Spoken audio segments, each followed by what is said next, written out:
The only people who don't want to disclose the truth are people with something to hide. David Vanderbeek, some of you were here and heard him speak last time, and he is running for Senate against Heller and Berkeley. David, you have the floor. All right. Thanks, Dave. You might not recognize him because he got his hair cut. Yeah. I appreciate you having me back, and I appreciate being at the, we call it the Reclamation Group, and I was looking over the mission statement. So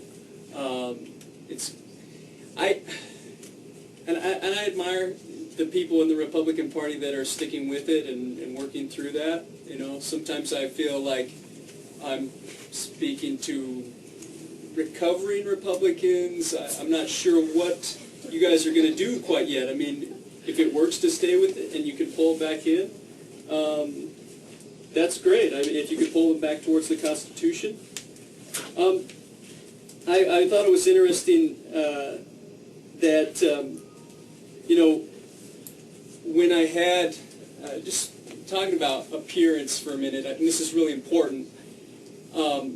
In politics, there's a specific look you have to look, and you have to be a certain way. And when I had long hair and a beard, some people said that I looked like Jesus. Other people said I looked like David Koresh.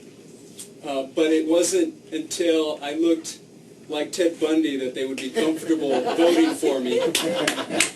So I want you to be aware of that when you consider that this look, you know, you think about David Koresh and Jesus never killed anybody, but this is the look of the modern mass murderer, if you think about it.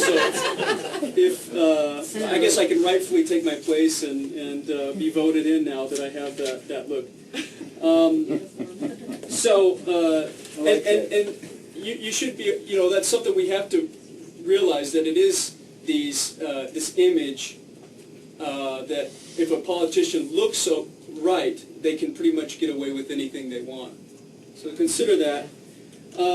But I'm okay with adopting that look if that really helps to work through the programming to deprogram people. So that's okay. I wanted to share something with you. I actually have it right here. I wanted to show you my birth certificate. I figured you were born, you're standing there. This is my birth certificate. This, I don't think, is a trick question. I don't think this is intended to be a difficult thing for people to do, to be able to produce a valid birth certificate.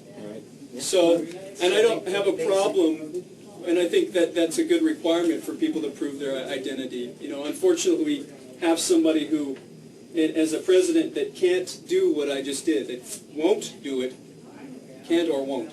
Okay. And we got a bunch of cowards up there that won't do anything about it. Yeah, it's a weird thing.